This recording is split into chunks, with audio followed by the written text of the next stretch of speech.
UP Congress committee के उपाध्यक्ष और महासचिव की हुई नियुक्ति। लोकसभा चुनाव से पहले यूपी कांग्रेस में किया गया फेरबदल। यूपी कांग्रेस कमेटी के 130 लोगों की नई कार्यकारिणी हुई घोषित। 16 उपाध्यक्ष, 38 महासचिव और 75 सचिव किए गए नियुक्त। कई पुराने दिग्गजों का हुआ है सफाया, नए चेहरों को मिला मौका। युवा चेहरों को कमेटी में बड़े पदों पर मिली जिम्मेदारी। जातीय समीकरण के साथ क्षेत्रीय समीकरणों को भी कमेटी में तरजीह। दिनेश सिंह, शरद मिश्रा, संजीव दिरियाबादी को मिली है उपाध्यक्ष पद की जिम्मेदारी। इसके अलावा आपको बता दें, आलोक प्रसाद सरीखे कई चेहरों को मिली उपाध्यक्ष पद की जिम्मेदारी। तो ये बड़ी खबर, अहम जानकारी आपको इस वक्त बता रही है, जहां पर जातीय समीकरण के साथ साथ क्षेत्रीय समीकरण को भी साथ देने की कोशिश करती हुई यहाँ पर पार्टी नजर आ रही है। दिनेश सिंह, शरद मिश्रा को नई जिम्मेदारी मिली है। इसके अलावा आलोक प्रसाद सरीखे कई चेहरों को भी उपाध्यक्ष पद की जिम्मेदारी दी गई है। यूपी कांग्रेस कमेटी उपाध्यक्ष और महासचिव की हुई है नियुक्ति। तो देखिए बड़ी खबर, अहम जानकारी।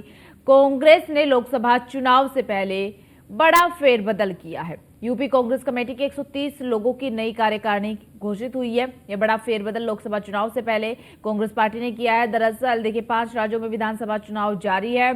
मध्य प्रदेश, राजस्थान, छत्तीसगढ़, मिजोरम में वोटिंग हो चुकी है। ऐसे में अब तेलंगाना सिर्फ बचा है। 30 नवंबर को तेलंगाना में भी होनी है और फिर अगले साल यानी कि 2024 में लोकसभा चुनाव होने हैं। ऐसे में आम चुनाव को देखते हुए लगातार सभी पार्टियां तैयारियों में जुटी हुई है और ऐसे में अब इसी बीच लोकसभा चुनाव की तैयारियों के बीच, रणनीतियों के बीच कांग्रेस पार्टी ने बड़ा फेरबदल किया है और 130 नियुक्तियां की है, नई कार्यकारिणी घोषित की है, जिसमें कई चेहरों को जगह दी गई है, नई जिम्मेदारी दी गई है। और इस बार कांग्रेस पार्टी है जो उसने अपनी कमेटी के उपाध्यक्ष और महासचिवों की नियुक्ति की है। 130 बताया जा रहा है कि नियुक्तियां हुई है। तो लोकसभा चुनाव से पहले यूपी कांग्रेस में बड़ा फेरबदल किया गया है। यूपी कांग्रेस कमेटी की 130 लोगों की नई कार्यकारिणी घोषित की गई है, जिसमें 16 उपाध्यक्ष, 38 महासचिव और 75 सचिवों को नियुक्त किया गया है। तो देखिए आप कितने बड़े स्तर पर नई नियुक्तियां की है।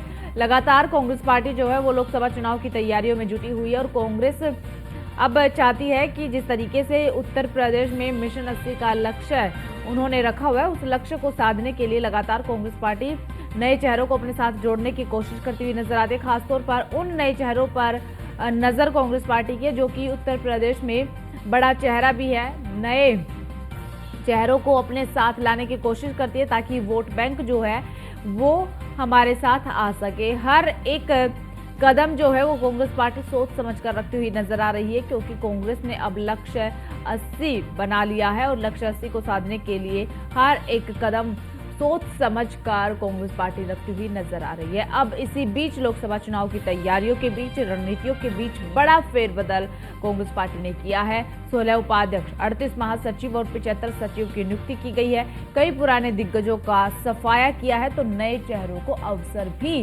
कांग्रेस पार्टी ने दिया है। युवा चेहरों को कमेटी में बड़े पदों पर जिम्मेदारी मिली है। तो देखिए, युवा वोट बैंक को साधने के लिए कांग्रेस पार्टी ने युवा चेहरों को भी दी है और इसके साथ जातीय समीकरण के साथ साथ क्षेत्रीय समीकरणों को भी कमेटी में तरजीह दी गई है।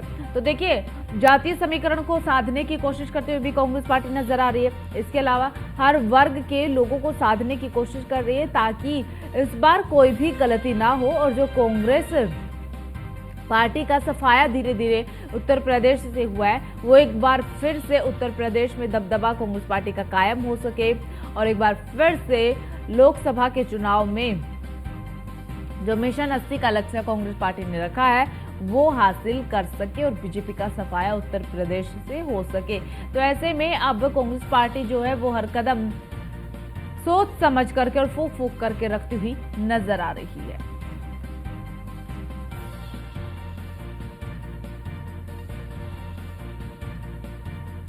तो जातीय समीकरण के साथ साथ क्षेत्रीय समीकरणों को भी कमेटी में तरजीह दी गई है। कांग्रेस पार्टी ने बड़ा फेरबदल किया लोकसभा चुनाव से पहले।